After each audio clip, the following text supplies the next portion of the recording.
Bu. Ah, papugkao no. Kaila na sa kuha. Oh. Oh. Ah. Sabaw-sabaw pa.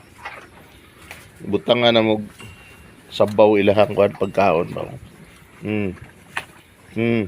Suga mo higop sabaw eh. Pero kadang sabaw na siya feeds. Kaunon yun nila tanan ng mga pagkaon no. Napier grass plus feeds.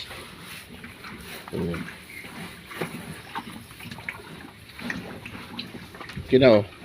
Di na mausik ang ilang pagkaon. Di na pareha sa una ba nga kusog kay muungad. Kusog gid sila muungad. Mga buntis na sila. Yan, puro itom ha. Kung tanaw ninyo ang breed nila murag kabaw no.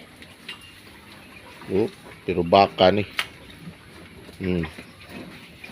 Yan. Kapit na ni sila mga anak. Mag-produce na ni sila og milk.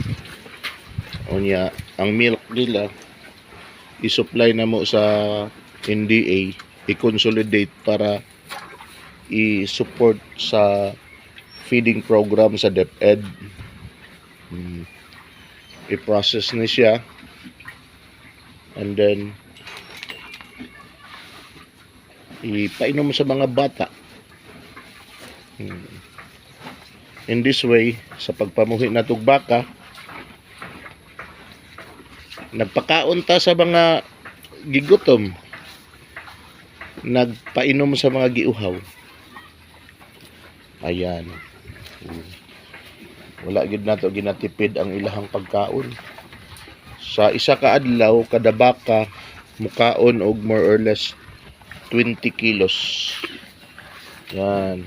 So kung 5 sila kabuok, ang grass requirement nila 100 kilos o 100 kilograms of grasses every day. Nya ginakulong lang nato. Although dili pa kaayo inaana kanindot ang ato ang kulungan, nahinaya na tog upgrade.